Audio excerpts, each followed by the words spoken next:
नमस्कार, आप देख रहे हैं ईटी नाउ स्वदेश। मैं हूं अजय शर्मा। दीपावली की शुभकामनाएं हमारे सारे व्यूअर्स को। ये वो समय है जब हम दीपावली के स्पेशल शोज अपने व्यूअर्स के लिए लेके आए हैं। फंड मैनेजर्स, उद्योगपति, देश दुनिया से अपने अपने सब्जेक्ट के दिग्गज हम लेके आए ताकि आप अपनी इन्वेस्टिंग और ट्रेडिंग स्ट्रैटेजी को एकदम तेज बना सकें, एकदम शार्प बना सकें और आप सक्सेसफुल इन्वेस्टर बन सकें। आज हमारे साथ जो मेहमान जुड़ रहे हैं वो 7 समुंदर पार से जुड़ रहे हैं। ईटी नाउ नेटवर्क के पुराने मित्र हैं और वेलविशर हैं, और हम बात कर रहे हैं गौतम बैद की, जो अब स्टेलर नाम की एक आउटफिट चला रहे हैं जो इंडिया मार्केट में इन्वेस्ट करती है। विदेशी इन्वेस्टर्स को भी हेल्प करती है इंडिया में इन्वेस्ट करने के लिए, डोमेस्टिक इन्वेस्टर्स को भी हेल्प करती है।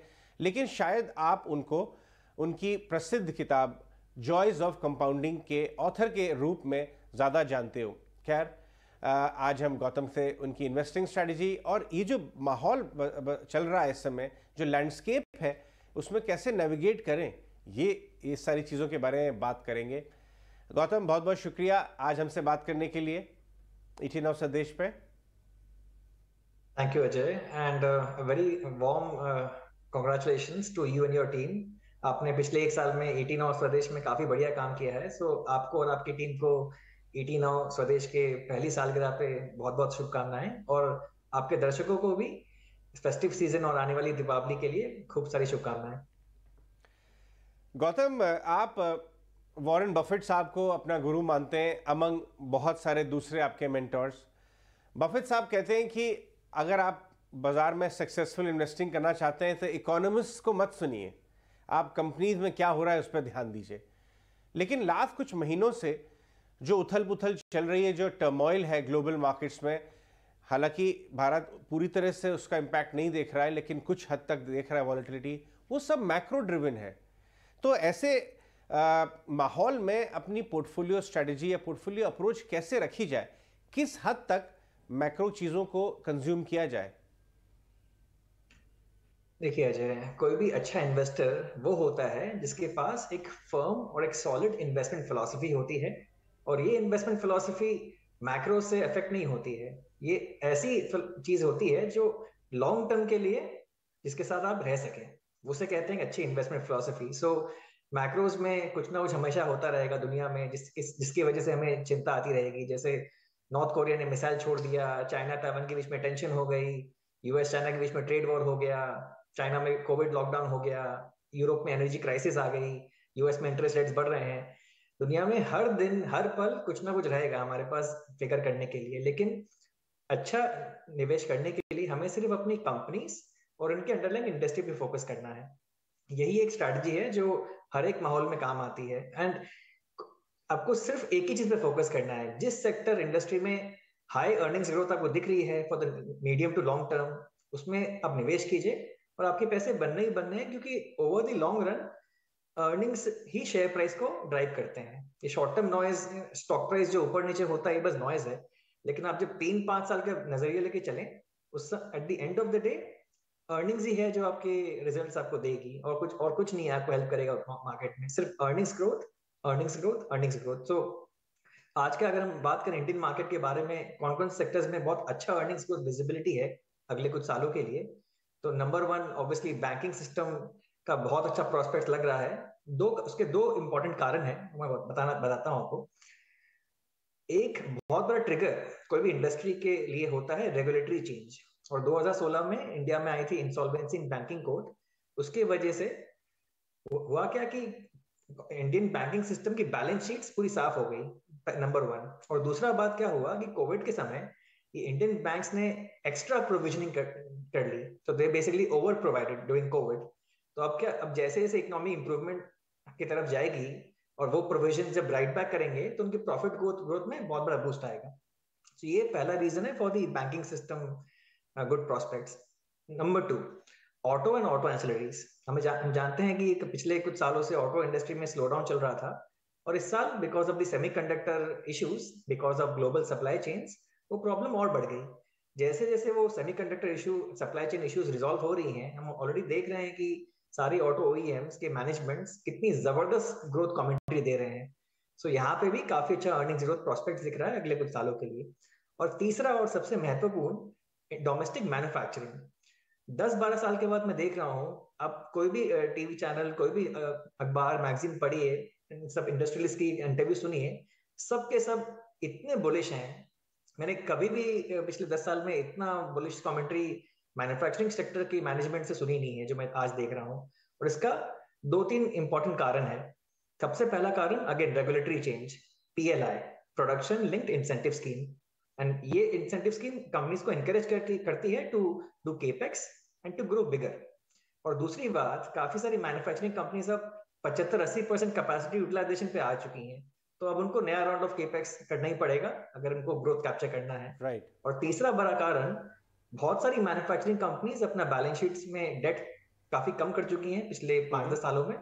सो अब वो केपेक्स भी वापस कर सकती हैं। सो ये जी। 3 सेक्टर्स अगर आप आज के दिन निवेश करें, अच्छे कंपनीज चुने इन सेक्टर्स में, banks, autos and domestic manufacturing, तो आप अच्छा पैसा कमा सकते हैं। और डोमेस्टिक ब्रांडेड डिस्क्रिशनरी कंजम्पशन तो एवरग्रीन थीम है। यहाँ पे आप जी। अच्छे footwear retail, wedding retail stocks में निवेश करके अच्छा पैसा बना सकते हैं। मैं इन सारी बातों को थोड़ा थोड़ा ब्रेक करके आपसे आगे डिस्कस करना चाहूँगा, लेकिन मैं आपकी जो इन्वेस्टिंग फिलॉसफी है, जो आपका स्टाइल है, उसके बारे में थोड़ा सा और जानना चाहूँगा आपसे। आप जब डेटा पॉइंट्स को एनालाइज करते हैं तो आप short term, near term data points, quarterly earnings, quarterly guidance versus long term data points, annual report में विजन स्टेटमेंट, या हम लोग पूरी इंडस्ट्री, जैसे अगर कंट्री लीडरशिप की बात करें, वो कहाँ पे मैन्युफैक्चरिंग को ले जाना चाहते हैं, short term versus long term data points को आप कैसे कंज्यूम करते हैं अपनी इन्वेस्टिंग फ्रेमवर्क में? मैं short term and long term data points को अपने अपने इन्वेस्टिंग फ्रेमवर्क में 2 तरीके से इनकॉर्पोरेट करता हूँ। जहां तक शॉर्टर टर्म का बात है, स्टेलेवेल पार्टनर्स इंडिया फंड में मैं एक इन्वेस्टमेंट फिलॉसफी फॉलो करता हूँ जिसका नाम है वेरिएंट परसेप्शन। और लॉन्गर टर्म इन्वेस्टमेंट अपॉर्चुनिटीज आती हैं दूसरे फ्रेमवर्क से जिसका नाम है लॉन्ग टर्म स्ट्रक्चरल ट्रेंड्स। तो पहले शॉर्टर टर्म वेरिएंट परसेप्शन की बात करते हैं। वेरिएंट परसेप्शन का मतलब ये है कि आप उन सिचुएशंस में निवेश कर रहे हैं जहां पे आरओसी एक्सपेंशन आ रही है, साथ में अर्निंग्स ग्रोथ भी आ रही है, आपको वैल्यूएशन री रेटिंग भी मिल रहा है, और फिर आपको मल्टी बैगर स्टॉक्स मिल जाते हैं। और there are various triggers and catalysts for variant perception. Number 1, product mix change. अगर कोई कंपनी अपना प्रोडक्ट मिक्स चेंज कर रही है into a higher margin category, उससे ऑपरेटिंग लेवरेज आता है, मतलब कि जितना रेवेन्यू ग्रोथ होगा उससे कहीं ज्यादा अंडरलाइन प्रॉफिट ग्रोथ होगा। That's number 1। दूसरा, अगर कोई कंपनी के पास बहुत हाई अनयूटिलाइज कैपेसिटी है at the beginning of that industry up cycle, तो वहां से भी उस कंपनी को डिस्प्रोपोर्शनेट प्रॉफिट ग्रोथ मिलता है। Number 3, regulatory change. आपने देखा है अर्ली 2020 से, जैसे इंडियन गवर्नमेंट ने एथेनॉल ब्लेंडिंग पे काफी फोकस किया है, तो हमें पिछले 2 साल में काफी मल्टी बैगर्स मिले हैं शुगर मिल्स और डिस्टिलरी स्पेस से। Number 4, industry cycle shift. पिछले आपने देखा है जून 2020 के बाद residential real estate cycle India में कैसे रिकवर किया है आफ्टर ऑलमोस्ट अ डेकेड, और हमें कितने सारे मल्टी बैगर्स मिले हैं बिल्डिंग मटेरियल स्पेस से भी इंडिया में। Number 5, D leveraging. इसका मतलब उधारी और डेट कम करना। ये इससे क्या फायदा होता है? एक तो आपका ब्याज जैसे कम होगा, आपका नेट प्रॉफिट बढ़ेगा, मार्केट कैप बढ़ेगा। और दूसरी बात, क्योंकि डेट कैपिटल एम्प्लॉयड का हिस्सा होता है, तो जैसे डेट कम होता है, कैपिटल एम्प्लॉयड घटता है, आपका रिटर्न ऑन कैपिटल बढ़ जाता है और आपको वैल्यूएशन री रेटिंग मिल जाती है। एंड इसके साथ साथ there are some additional triggers for variant perception, जैसे मैनेजमेंट प्रोमोटर चेंज। हमने देखा है कि जब कोई साधारण मामूली कंपनी को कोई स्ट्रॉन्ग प्रूवन प्रोमोटर ग्रुप या नया मैनेजमेंट टीम टेक ओवर करता है, तो उसमें कितना वैल्यू क्रिएशन होता है। और एक तरीका है डीमर्जर्स। हमने जब कोई बड़ी लार्ज कैप कंपनी से एक छोटी मार्केट कैप की साइज की कंपनी डीमर्ज होकर लिस्ट होती है, तो वो लार्ज कैप कंपनी के जो इंस्टीट्यूशनल शेयर होल्डर्स हैं, वो इस स्मॉल कैप कंपनी को होल्ड नहीं कर सकते हैं, तो वो उसको जबरदस्ती बेचते हैं मार्केट में कोई भी भाव में, और वो आपको फिर सस्ते भाव में ऐसे अच्छे शेयर्स मिल जाते हैं, बिकॉज वो लार्ज कैप म्यूचुअल फंड्स जो हैं वो उसी स्मॉल कैप स्टॉक को होल्ड नहीं कर सकते हैं। इसके साथ साथ जब कोई company non core business segment को डाइवेस्ट करती है, बेच देती है, तो मार्केट इसको हायर वैल्यूएशन मल्टीपल से रिवॉर्ड करता है, क्योंकि स्टॉक मार्केट्स को फोकस मैनेजमेंट टीम ज्यादा अच्छी लगती है। एंड अगर कोई कंपनी अपना लॉस मेकिंग बिजनेस सेगमेंट को बेच देती है, तो फिर नेट प्रॉफिट बढ़ता है और मार्केट क्या बढ़ता है। तो ये हो गया आपका वेरिएंट परसेप्शन के वेरियस कैटलिस्ट एंड ट्रिगर्स। ये होते हैं हमारे शॉर्टर टर्म अपॉर्चुनिटीज। मेरे लिए तो कुछ भी 3 साल से कम मैं शॉर्ट टर्म ही मानता हूँ। तो ये 1 से 3 साल के हिसाब से ये शॉर्टर टर्म अपॉर्चुनिटीज इन सब तरीके से आ जाती है, लेकिन लॉन्ग टर्म कंपाउंडिंग आती है लॉन्ग टर्म स्ट्रक्चरल ट्रेंड से। और लॉन्ग टर्म स्ट्रक्चरल ट्रेंड्स आपको मिलते हैं उन इंडस्ट्रीज में जो एक बहुत फेवरेबल स्ट्रक्चर के होते हैं। वो एक मोनोपोली की तरह होते हैं, या डुओपोली की तरह होते हैं, या फिर ज्यादा से ज्यादा एक ओलिगोपोली होते हैं। उनमें कुछ तरह का इंडस्ट्री टेलविंड चल रहा होता है।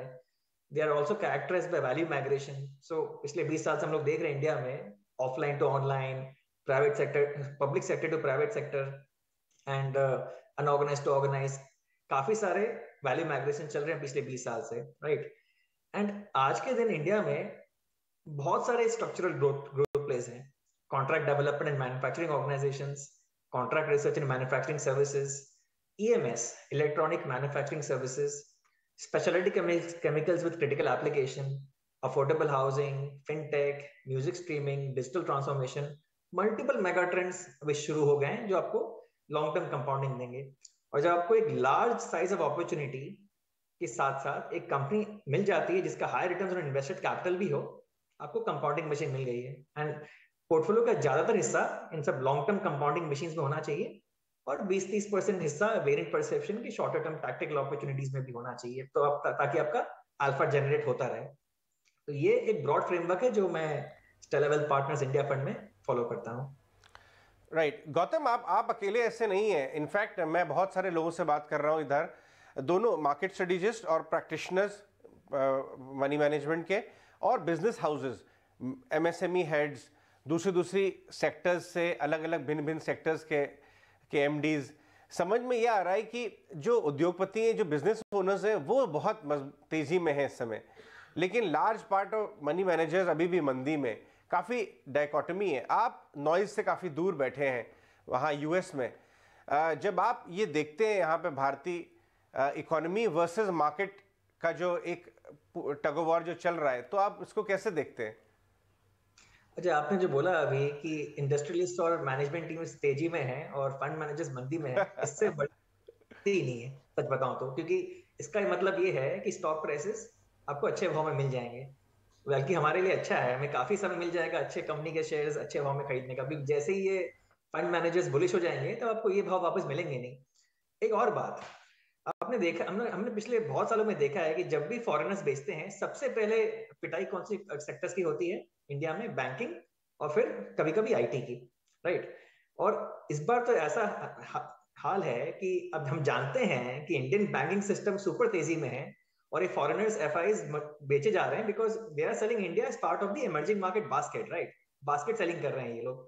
तो हमें फास्ट ग्रोइंग कंपनीज एक अच्छे सेक्टर में मिल रही हैं और उनके शेयर प्राइस कम होते जा रहे हैं, मतलब कि शेयर प्राइस कम हो रहा है और अर्निंग्स ग्रोथ बढ़ती जा रही है। इससे बढ़िया बात क्या हो सकती है? तो best is to ignore all the noise and just focus on the fundamentals and the valuations of the companies you are investing in. That's it. आपकी बैंकिंग पे कॉल के बारे में थोड़ी और बात करते हैं। 16% पे बहुत सालों के बाद क्रेडिट ग्रोथ आ गया है। आप लार्ज प्राइवेट सेक्टर बैंक्स को प्रेफर करेंगे जो टेक्नोलॉजी की मदद से और हाई कासा फ्रेंचाइजी की मदद से ग्रोथ चेज कर रहे हैं, या आप PSUs की तरफ भी देखने के लिए ओपन माइंडेड हैं? आप बैंक्स में कैसे एलोकेट कर रहे हैं पैसा? अच्छा, मैं अपने फंड या अपने स्मॉल केस में पब्लिक सेक्टर कंपनीज अवॉइड ही करता हूँ। वो इसलिए क्योंकि यहाँ पे प्रमोटर का इंटेंशन वेल्थ क्रिएशन नहीं है। यहाँ पे it is to do social good, which I really respect, but I think for wealth creation आपको इंसेंटिव्स अलाइन चाहिए, तो वो प्राइवेट सेक्टर में आपको ज्यादा बेटर मिलेंगे। तो मैं प्राइवेट सेक्टर बैंक्स के थ्रू ये खेलना चाहूंगा। फाइनेंशियल्स के अंदर माइक्रो फाइनेंस कंपनीज भी आई थिंक अगले कुछ 1-2 साल के लिए काफी अच्छी लग रही हैं। अभी हाल ही में RBI के जो नए रेगुलेशंस आए थे माइक्रो फाइनेंस कंपनीज में, वो काफी फेवरेबल थे इस सेक्टर के लिए। लेकिन इन्वेस्टर्स को जानना चाहिए कि ये बहुत डीप सिक्लिकल सेक्टर है, और यहाँ पे at the very sign of trouble non performing assets and bad loans आ जाते हैं। तो इसमें ज्यादा क्लोज मॉनिटरिंग चाहिए। अगर आपको थोड़ा सेफ तरह से खेलना है फाइनेंशियल्स को, तो आप large private sector banks with very high CASA ratios, current account, savings account जिनका बहुत हाई है, उनके थ्रू ही खेलिए। आई थिंक वो बेटर रहेगा। ओके, मैन्युफैक्चरिंग की बात करते हैं। ऑटो सेक्टर जो एक बहुत डीप सिक्लिकल है, 10 साल के बाद वापस आ रहा है, बट हमने देखा वहाँ CV स्टॉक्स अच्छा कर रहे हैं, पैसेंजर व्हीकल अच्छा कर रहे हैं, लेकिन टू व्हीलर में अभी जिसे कहते हैं ना, चाल नहीं आई है और नंबर्स भी बहुत ज़्यादा लैगिंग नहीं है। ऑटो एंसिलरी में एक बड़ी कहानी बन रही है, अपग्रेडेशन, ईवी की तरफ, टेक्नोलॉजी। आप इस ऑटो एज अ पीस को कैसे अप्रोच कर रहे हैं और कैसे ले रहे हैं अपने पोर्टफोलियो में? आपने सही मुझसे एकदम सही कहा, in order of growth. And अभी सबसे तेजी है कमर्शियल व्हीकल्स में, और उसके बाद पैसेंजर व्हीकल्स में, और उसके बाद आखिर में टू व्हीलर्स में। लेकिन टू व्हीलर्स में भी बहुत इंटरेस्टिंग चीज हो रही है। काफी सारे स्टार्टअप्स इलेक्ट्रिक टू व्हीलर्स ला रहे हैं, और जो लिस्टेड टू व्हीलर कंपनीज है उनमें वॉल्यूम ग्रोथ कुछ खास हो नहीं रही है। तो इसको खेलने का तरीका, एक तरीका ये है कि आप उन ऑटो एंसिलरीज को में इन्वेस्ट कीजिए जो ये unlisted startup two wheeler electric vehicle ecosystem को भी केटर कर रही हो, क्योंकि वहां पे काफी हाई ग्रोथ आने की पॉसिबिलिटी है। और इसके अलावा आप जो कमर्शियल व्हीकल सेक्टर है उसको आप कमर्शियल व्हीकल फाइनेंसेस के थ्रू खेल सकते हैं। जो पैसेंजर व्हीकल्स हैं उसमें भी ऑटो एंसिलरीज हमारे पास काफी अच्छे हैं। और इलेक्ट्रिक में आई थिंक टू व्हीलर्स अगर आपको खेलना है तो आपको इलेक्ट्रिक व्हीकल के थ्रू ही खेलना पड़ेगा, क्योंकि इलेक्ट्रिक व्हीकल में सबसे पहले अडॉप्शन आएगा टू व्हीलर्स में, और उसके बाद आएगा फोर व्हीलर्स में। इलेक्ट्रिक व्हीकल अडॉप्शन ऑलरेडी काफी तेजी से चल रहा है इंडिया में टू व्हीलर स्पेस में, लेकिन वो आपको लिस्टेड स्पेस में दिखेगा नहीं, वो क्योंकि अनलिस्टेड स्पेस में हो रहा है तेजी। राइट। मैं केमिकल से भी आपसे बात करना चाहूँगा, लार्ज केमिकल कंपनीज जो इनफैक्ट मैंने एक केमिकल कंपनी के बारे में एसआरएफ मैंने देखा कि उनका जो ग्रॉस ब्लॉक है, जिन्होंने पूरा लाइफ टाइम में जितना एसेट बनाया है उससे 3-4 गुना एसेट वो नेक्स्ट कुछ सालों में बनाना चाह रहे हैं। इस स्पेस में भी बहुत बड़ा करेक्शन होके अब शायद बाहर आ रहा है। इंडियन केमिकल अपॉर्चुनिटी पे आपकी क्या व्यू है? पहले चाइना +1 था, अब यूरोप +1 का फिगर भी आ गया है। आप कितना ओवरवेट हैं और कैसे देखते हैं इसको मल्टी ईयर व्यू में? हमारे scalable India fund and scalable small case दोनों में हमारे पास केमिकल स्टॉक्स हैं। और आपने एसआरएफ का नाम लिया, मैं अगेन यहाँ पे जो मैंने वेरिएंट परसेप्शन फ्रेमवर्क का बात किया था, product mix change in higher margin category, उसका इस्तेमाल करके आपको समझाता हूँ कि कैसे हमें अच्छे अपॉर्चुनिटीज मिलते रहते हैं। ये स्टॉक रिकमेंडेशन नहीं है, जस्ट व्यूअर्स को समझाने के लिए कि आप कैसे अच्छे अपॉर्चुनिटीज ढूंढ सकते हैं। सो एसआरएफ में आपके पास केमिकल्स बिजनेस है और आपके पास एक पैकेजिंग बिजनेस है। और अभी एसआरएफ ने 17,000 करोड़ का केपेक्स अनाउंस किया है अगले 5 साल में, जिसमें से 80% होगा केमिकल्स बिजनेस में, राइट। तो जैसे जैसे अगले 5 साल में ओवरऑल रेवेन्यू में केमिकल्स का मिक्स बढ़ता जाएगा, इसकी वैल्यूएशन रीरेटिंग होती रहेगी। और मैनेजमेंट ने यह भी कहा है, जो मुझे बहुत अच्छा लगा सुन के, कि ये केपेक्स पे वो 20% return on capital employed ROC target कर रहे हैं। बहुत कम मैनेजमेंट इंडिया में जो आरओसी पे फोकस करते हैं। एक मुरुगो पर की कंपनीज हैं, SRF is one and there are few others, but जहां पे आपको अच्छे मैनेजमेंट टीम्स मिले जो आरओसी पे फोकस कर रहे हैं और लार्ज केपेक्स कर रहे हैं इन अ डिसिप्लिन मैनर, आपको उन मैनेजमेंट्स को बैक करना है। क्योंकि जैसे जैसे जैसे इंडिया $3 ट्रिलियन से 5 ट्रिलियन to 10 ट्रिलियन जैसे ये जर्नी आगे बढ़ेगी, हमें उन मैनेजमेंट टीम्स को बैक करना है इंडिया में जो जो प्रूव कर चुके हैं कि वो एग्जीक्यूट कर सकते हैं बहुत शानदार तरीके से। हमें उन मैनेजमेंट्स को बैक करना है, तभी बड़ा वेल्थ क्रिएट होगा। ये बात तो मैं इंडिया में इन्वेस्ट करके पिछले 15 साल में सीख गया हूँ कि ये इस देश में लॉन्ग टर्म में क्वालिटी एट जी। A reasonable price, that is the only strategy which works for the long term across market cycles. In fact आप जीडीपी एक्सपेंशन की बात कर रहे हैं।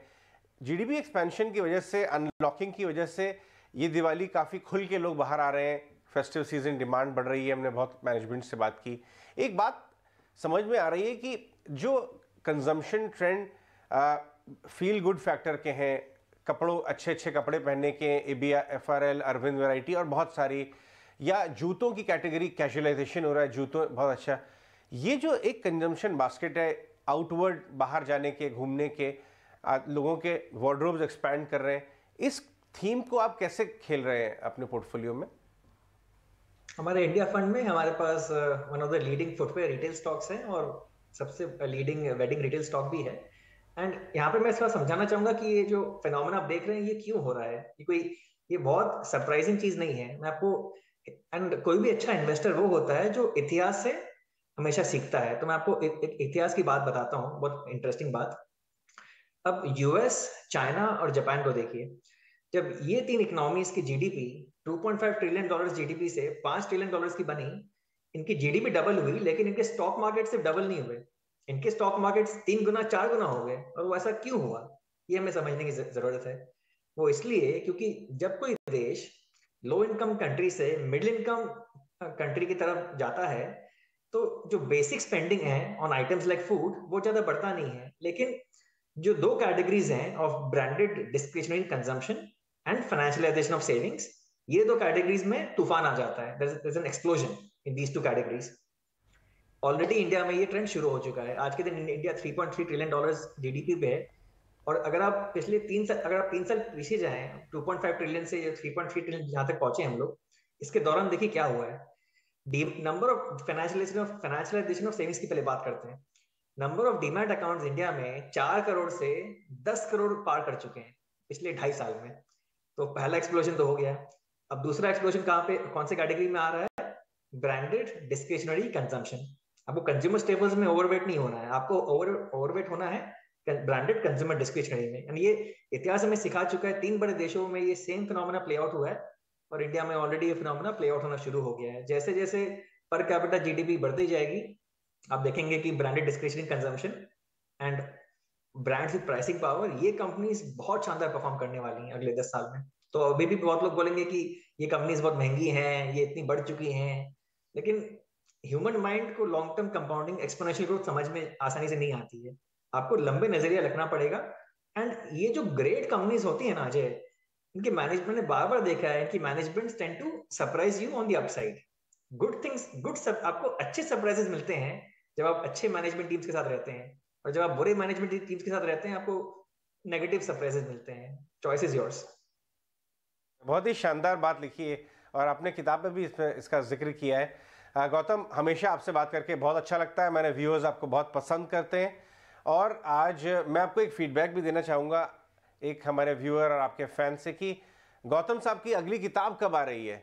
तो उम्मीद करते हैं कि जॉयज ऑफ कंपाउंडिंग तो आपकी शानदार किताब दुनिया भर में फेमस हो रही है, लेकिन आप अपने रीडर्स और हमारे व्यूअर्स को जल्दी ही सरप्राइज करेंगे एक और शानदार किताब लिख के। बट हम आशा करते हैं यहाँ ईटी नाउ स्वदेश पे गौतम, कि आपका फंड बहुत ही अच्छा करे, आप हेल्दी रहें, स्वस्थ रहें, और खूब इंजॉय करें अपना काम। हम आपका कंट्रीब्यूशन हमारे नेटवर्क पे हम बहुत अप्रिशिएट करते हैं, पसंद करते हैं। बहुत बहुत शुक्रिया आज इस स्पेशल दिवाली शो पे भाग लेने के लिए। Happy Diwali. Happy Diwali Ajay, thank you.